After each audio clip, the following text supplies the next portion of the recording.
But the GM survey did come out yesterday or 2 days ago. I want to say it came out on Monday. I haven't looked at it yet. I've seen a couple of things that were like quote unquote spoiled for me. I wasn't trying to see it, but I did. But for the most part, I'm sure there's things on here that I have not seen. So we will. I wanted to take a look at that, kind of do a reaction to it, because some of the stuff that I've seen, I already know I didn't like. So let's get into this. All right, 2024. There we go. 2024 NBA.com's GM survey. 50 questions ahead of the new season. The annual survey is here. NBA general managers reacted to key topics before the 2024-25 season tips off. Anything specific in here we need to read? Boston Celtics are one of the most dominant champions of recent memory, ranking in the top 2 on both ends of the floor in the regular season, then only losing 3 playoff games on the way to franchise 18th title. Celtics don't have the popular opinion. GM responded to 50 different questions about the best teams, players, coaches, and offseason moves. General managers were not permitted to vote on their own team or personnel. Percentages are based on the pool of respondents to that particular questions rather than all 30 GMs. So that's telling me not all 30 GMs answered all 50 questions. So there might be some games where only 20 GMs vote. I wish they gave numbers instead of percentages. Like, give me numbers blank out of blank. That's what I would have wished. But we'll take percentages. All right, predictions. Which team will win the NBA Finals? Boston, the Thunder, and the Mavericks. Eastern Conference rankings, you got Boston, and New York, and then Philly, Cleveland. Milwaukee down here does surprise me. Cleveland or Milwaukee surprises me. Someone giving Cleveland a first place vote is insane to me. Wow. Orlando and Indy getting some love. Not seeing Miami. Not seeing Miami is all I'm going to say to that. OKC, Western Conference rankings. OKC makes sense. Minnesota makes sense. Denver makes sense. Dallas being right there. Okay. 4. I can't be mad at that, though. Like, I think if I had to write this down, it would look something like this. Memphis being in there. Respect it. People remember Ja was out all season. You know what I mean? Desmond Bain missed a crucial amount, too. You know, we got to remember this. Phoenix, New Orleans being there, I like. Golden State being there does surprise me a little bit, but I'm not mad at it. Who will win the 2024-2025 Kia MVP? Shai Gilgeous-Alexander at 40%, Luka at 30%. Then you got Joel, Jokic, and Tatum tied for 3rd. Also receiving votes, Giannis, Jaylen Brown, Anthony Edwards. Last year was Jokic with 43% going into the season. People are really high on SGA. I'm surprised. I will say I'm surprised Luka's not higher here. Like, if I'm being honest with you, I'm really surprised Luka's not higher. But hey, if you were starting a franchise today and could sign any NBA player in the world, who would it be? Wembanyama, 77%. Like, are we surprised? I'm not. If anything, I'm surprised these other guys got. Like, I'm surprised it's not 95%. The only people who can't vote for this is the Spurs. Which player forces opposing coaches to make the most adjustments? Luka Doncic. That makes sense. Steph Curry, Jokic, Giannis, Joel. So the best players. It makes sense. Steph Curry getting 40% last year surprises me. I mean, because maybe it's because of from where the distance he can shoot at, how much he moves off ball. So you always have to make sure you have somebody on him, sticking on him, going through screens. I get that. And then Luka, it's like you put a small who can keep up with him, he's gonna bully him and go to the basket. You put a big who he can't bully, he's gonna go by him and use him with his speed and put him in a tough shot, like get a tough shot off on him. I see that, especially considering the finals run that we saw him go on. Which NBA player is most likely to have a breakout season in 24-25? This one, Jalen Williams, Evan Mobley, Ja Morant, Victor Wembanyama, Paolo Banchero, Cade Cunningham, Brandon Miller. Also receiving votes, LaMelo, Anthony Edwards. Okay, Derek Lively, I'll let rock. Tyrese Maxey, who just won MIP. No, did he win MIP? I might be mistaken. I want to say he did. Trey Murphy. Okay, Keegan Murray, I'll give you that. Nimhard, okay. Shingun, okay. Cam Thomas, I'm in. So the bottom of this list makes sense. This top 5 is why I have issues with the Most Improved Player Award in the NBA currently, and why I feel like we've lost what the most, or at least we've lost what traditionally, or at least what the Most Improved Player Award meant the last 10 to 15 years that I was watching basketball. Before, like, these, ever since Ja won it, I feel like it's been downhill since then. And I was still shocked that Ja won it when he won it. There is no reason, breakout season, like Jalen Williams had already, J-Dub is already nice. Like, we know who J-Dub is. He's already nice. Which I want him to turn into a 26 per game scorer, 27 per game scorer. Like, is that the breakout we talking about? I feel like last year was his breakout season. What? Evan Mobley, we know was nice. Like, now, can he develop a jump shot? And if he develop a jump shot, go crazy, sure. I'll call that a breakout season for Evan Mobley. But we already know he's nice. Ja Morant is nice. He won an MIP. What do you mean breakout season? Wemby is, you know, like, these guys are nice already. Even Brandon Miller, who I feel like a lot of people didn't watch because who was watching Charlotte, had a really good rookie campaign. He is already nice. This is why the Most Improved Player Award is broke, because These are the GMs making the decisions, and I already know there's something else that, hell, it's the next thing. Never mind. It's already the next thing. Just keep in mind, these are the GMs making the decision. So best point guard in the NBA. This is one of the things. This is the only thing I've seen already. Luka Doncic makes sense. Shai Gilgeous-Alexander, Steph Curry, Jalen Brunson. Not mad at that list at all. And like I said, Steph Curry, top 3 in his position. Who's the best shooting guard in the NBA? Okay, Anthony Edwards, Devin Booker, Shai Gilgeous-Alexander. But I thought he was a point guard. Steph Curry. Oh wait, but he's in the point guard list. Luka Doncic. Oh, wait, in the point guard list. GMs. Y'all the people making these decisions. Also, I'm not mad at it. Anthony Edwards over Booker. I don't know if I'm there yet. Maybe they're predicting what the season is going to look like. I don't know if I'm there yet. Anthony Edwards over Booker. And you know whose name? Also receiving votes, Jaylen Brown, Derek White. Where is Donovan Mitchell? GM. The fact that SGA, Steph, and Luka are here is crazy. They shouldn't be. Throw in Jaylen Brown in this conversation. Derek White, I love you, but no. And get Donovan Mitchell up in here. Anyway, moving on, because it gets worse. Best small forward in the NBA, Jason Tatum. So Luka Doncic plays 3 positions, apparently. Luka, Kevin Durant, LeBron James, and then Jaylen Brown at 5. Last year was Jason Tatum. Jason Tatum, I'm not mad at being here. Honestly, I'd make the argument that Kevin Durant and LeBron James both play the 4. Should not be in the small forward conversation, but hey. Once again, these are the guys and gals making the decisions for your team. Best power forward in the NBA. Giannis, Kevin Durant. Makes sense. This is where he should be. Giannis at 77% also makes sense. Like, hands down, Giannis to me is the best power forward in the league, even with considering so many other people are paying power forward. And like I said, I haven't seen this whole list, but I just looked down. Why is Domantas Sabonis listed underneath the centers? I mean, underneath power forwards. Why is Domantas Sabonis here? Makes no sense to me. Anthony Davis even. Why is he here? He played center all last year. Also receiving votes, Draymond Green, Jason Tatum, and Wemby. Even. Hey, okay. Who's the best center in the NBA? Nikola Jokic, Joel Embiid, Victor Wembanyama. Wow. I'm not mad at this. I'm not mad at this. If you ask most people who the best center in the league, Jokic is definitely going to be there. The fact that Wemby got a vote, because it's likely just like a vote at this 3%. A little surprising. Highest percentage of total votes and position questions. Highest percentage of total votes on position questions. So Jokic got the highest percentage of vote on his position, or like just in general. My IQ is showing here. I'm not getting this one.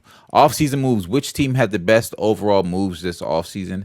Well, I'm gonna let the positions go. feel like I have some more another gripe. The only thing I'll say about this is the fact that Devin Booker, Shai, and Luka are in 2 different positions. Luka's in 3 different positions. The fact that Sabonis and Anthony Davis and Wemby got votes for the power forward spot.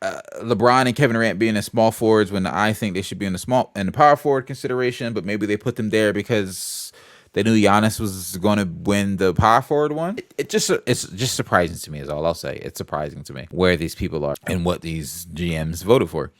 Off-season moves. Which team made the best overall moves this offseason? Oklahoma City Thunder, 76ers, Knicks. I like all of those picks. Also, Atlanta Magic quiet as kept. I like what they did. I like what Sacramento did. Okay, Brooklyn. Last year it makes sense that it was these two, Milwaukee Bucks and the Celtics. Which one player acquisition will make the biggest impact? Paul George, Philadelphia, 60%. Makes sense. I think Mikal and Karl-Anthony Towns are, as a whole, are really, really good additions, but like single player acquisitions, Paul George, I think, is going to have a bigger impact. Alex Caruso and Oklahoma City Thunder, shout out to him. That's a really good pickup as well. Most underrated player acquisitions, Alex Caruso, Oklahoma City Thunder. Kenny CP for the Orlando Magic, Isaiah Hartenstein for OKC Thunder. All of ones we've been talking about between either this week or last week.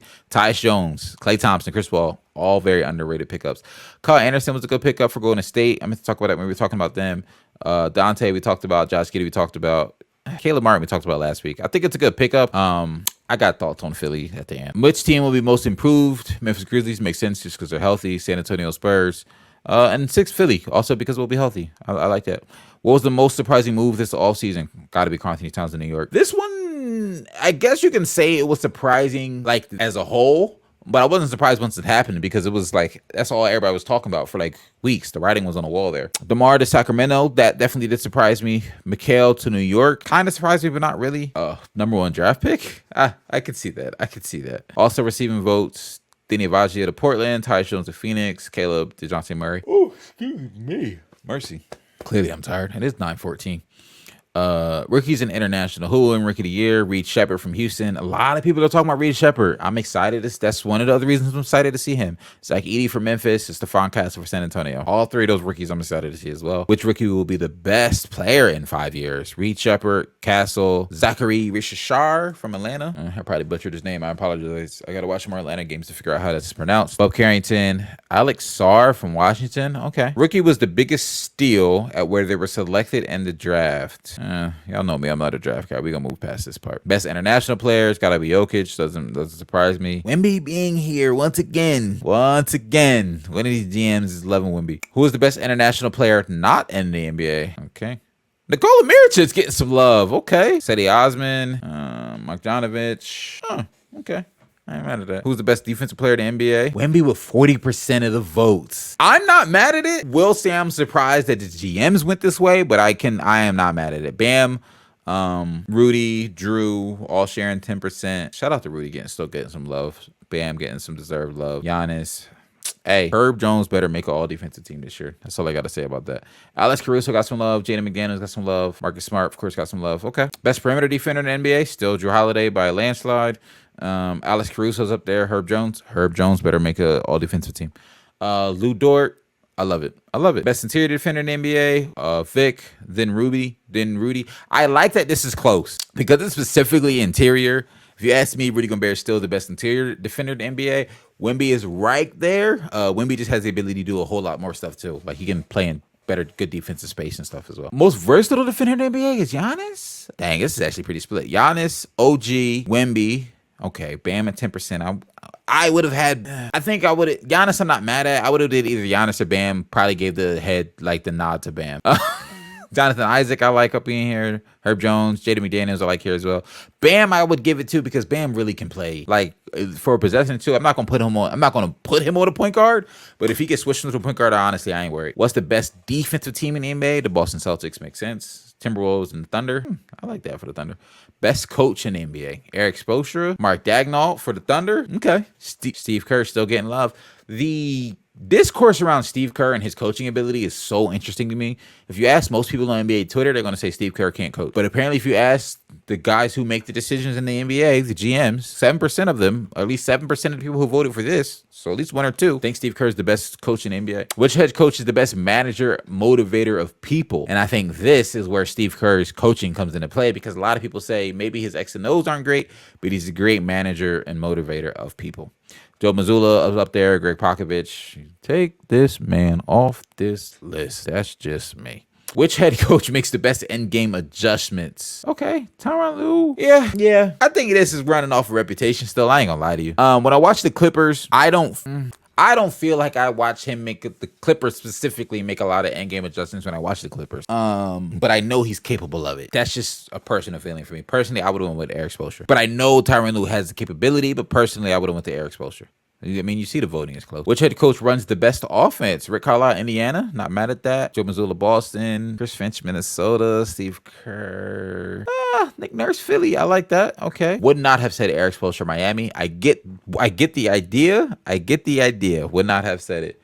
All right, Jay, what's good with you, my guy? Nick Nurse, pretty great. No, Nick Nurse is a great coach. Nick Nurse is definitely a great coach. Head coaches has the best defensive schemes. Spoelstra, Finch, Thibodeau, Mazzulla. Okay. Mark Daigneault getting some love in these lists. Jamal Mosley from Orlando. Makes sense. One of the best defenses in the league last year. The Orlando Magic had. Ime. Eric Spoelstra had 40% last year. New or relocated head coach will make the biggest impact for his team. Mike Budenholzer, 40%. 100% agree. I 100% agree. Shout out to JJ getting some love there. Biggest impact, good or bad, we'll see. But shout out to JJ getting some love. I think that says more about that they're saying a brand new head coach is going to have the biggest impact on this team. More about Darvin Ham than it says about JJ, but whatever. Jordy Fernandez for Brooklyn, I'm excited to see too. Charles Lee for Charlotte. There are a lot of new coaches. There are coaches that got moved around, new situations going on this year. Dang, I forgot Kenny Atkinson is in Cleveland now. Okay, I'm not mad at that. I'm not mad at that. Best assistant coach, Sam Cassell, Boston. I don't disagree at all. It's clear that the voters didn't take into account how good a team is when you have 5 guys that all have defensive in Boston. Obviously, the defense will be great. While true, I mean, I'd still give it to what for the defensive one for Joe. Joe's still I would say still a good defensive coach because the schemes that they run are good defensively. Like when they do and don't switch, where like how they attack screens, like that type of stuff is still it's still a part of coaching. It helps a lot when you have one of the best point of attack defenders and Drew Holiday like on the screens, and if Jalen and Jason get screened, they can switch for each other fairly easily. But I like, he is a good defensive coach. I give him that. Which active player makes the best head coach someday? Obviously, Chris Paul. Garrett Temple, Toronto. Mike Conley, Minnesota. DJ McConnell, Indiana. I like that pick. Fred VanVleet, Houston. Okay, I'm not mad at that. Okay, I don't see this one. I ain't gonna lie to you. I ain't gonna see that one. I ain't trying to hate, but I just don't see it. Drew Holiday, I can see being an assistant. I don't know if he would want to be a full-blown head coach. I can see him being a great assistant, though. Specifically because he'd be a great defensive coach. The miscellaneous, what team is the most fun to watch? Pacers, Thunder, Warriors, Nuggets, Celtics. I ain't gonna lie to you. I'm surprised the Warriors is on here. And I like watching the Nuggets. I'm also surprised the Nuggets is on here. Nuggets are an excellent basketball team. When I think of, I mean, that's probably because Jokic is amazing to watch. When I think of fun teams to watch, I think of teams that get up and down the floor. And Pacers, Thunder are high on that list for me. Also receiving votes, Mavericks, Lakers, Suns. Okay. Oh, okay. Best home court advantage, the Denver Nuggets. Yo, I gotta go visit Denver because they really be talking about this Mile High City air thinner stuff, because I would not have guessed from watching the broadcast at home that the Denver Nuggets have the best home court advantage in the NBA. I honestly would have said OKC Thunder in terms of just crowd atmosphere. Boston Celtics makes sense. New York Knicks makes sense. Why is the Jazz on this list? Sacramento even makes sense. Like those three teams, Kings, Thunder, Celtics, Knicks, when I watch their games, I can feel the crowd energy come through the screen. I don't feel that way about the Nuggets, but it could be that Mile High thing that everybody talks about. And then the Jazz, well, okay. Atmosphere is a thing. I had a school trip there and people were getting sick. And like I said, everyone tells me it's a thing. Everyone does tell me it's a thing. I ain't gonna hold you. Everyone says it. Shout out RJ for put me on. But like I said, I gotta visit Denver because it don't come across the TV is all I'm saying. It don't come across my TV. Which team had the league's most efficient offense this season? Boston. Makes sense. Most efficient offense this season? Even with KP out for a little bit? I would have picked the Pacers. I would have picked the Pacers. Also on that list is the Mavericks, the Thunder, Knicks, Suns. Okay. Which team's level of success is toughest to predict? Los Angeles Lakers makes sense. Boomer bust. We just talked about this. Houston Rockets, young team that could, go crazy. Pelicans make sense because the Pelicans are healthy. They're amazing. If they're not healthy, Suns, okay. Surprised the Mavericks are here. I can see Sixers being here because of our health issues. Last year, Philly won with 30%. Oh, God. Most promising young core, Thunder, Magic, Rockets, Spurs, Pistons. I like that. I'm trying to think if there's anybody I would add or swap out. Top of my head, no. I like that. Most athletic player in the league right now, Anthony Edwards, Giannis. Amin Thompson. Shout out to the GMs. John Morant, Asor Thompson. Also shout out to the GM. Which player is the best pure shooter? Steph Curry. 87%. Kevin Durant. Luke Kennard. Hey, GMs might know ball. The GMs might know ball. Which player is the fastest with the ball? De'Aaron Fox. Ja. Tyrese. Kyrie. Yeah, I guess he's still in this conversation. The current stage of Kyrie's game and how he plays with Dallas wouldn't make me think is one of the fastest guys with the ball, but I can see it. I can still see it. Shaedon Sharpe, best athlete in the league. I don't hate that. I don't hate that at all. Which player is the best at moving without the ball? Steph Curry. Makes sense. Best passer in the league. You got Luka, Jokic, Luka, Tyrese, Josh Giddey. Shout out to Josh Giddey for sneaking in here. I get it. It makes sense. But shout out to Josh Giddey for sneaking in here. Best leader. Steph Curry. Really? I don't know who I would have picked. Will say I'm surprised, though. I don't hate it. Like, I'm not mad at it. Clearly, he know how to lead. They won 4 chips. Like, I'm not saying he don't know how to lead at all. Just surprised. Jalen Brunson, New York. Drew Holiday. LeBron, Jokic, Chris Paul. I don't hate it. It just surprised me. That's all. Most versatile player in the league. Giannis, LeBron, KD, Tatum, Wemby. Miguel Bridges. Okay. Best IQ. Jokic. Wow. Jokic at 50%? Bron, Luka, Chris Paul, Tyrese Halliburton. Shout out to Tyrese. Player, would you want taking which player would you want taking a shot with the game on the line? Steph makes sense. KD makes sense. Luka makes sense. Jokic makes sense. Shout out to Dame, still getting some of that love from Dame time. Which rule change regarding play, schedule, draft lottery, playoff format, roster construction most needs to change? Roster construction, apron rules, trade math, too restrictive, or should be indexed to teams' market. That second apron hit them already. They worried about it. Schedule fewer back-to-backs. I can see that's a lot of teams with injuries. Game flow, reduce stoppages, playoff format, 1-16. Let the top seeds choose opponents. This is something they're talking about. This is something they've been talking about. Very interesting. It's something that Kevin O'Connor's been a big proponent for this, and a big, I guess, big proponent for this over the last 2-3 years, saying let the top seeds choose their opponents to really be like, yo, because it would it would make really incentivize winning, just overall, just incentivize winning. You always get to the end of the season where it's like, oh, we don't mind losing this game because then we'll play this team because of the seeding. But this would incentivize winning because the top seeds can pick. So it's like, yo, you want to be high as possible so you can potentially pick. But also, I think it would make those first round matchups a little bit more competitive from a pride sense. Like if the number 1 seed says, yo, I'm picking, and you're like let's say the 6 seed, the 7 seed, you're not necessarily the 8 seed. We're like, yo, we want to face you in the first round because we really think we can beat you, and they didn't pick the 8 seed. Like that's got to ding your pride a little bit. I think it just would be more interesting. Free agency before the draft. So you draft based on the free agents that you have? Return to one-day draft. I'm not free agency before the draft. I don't hate.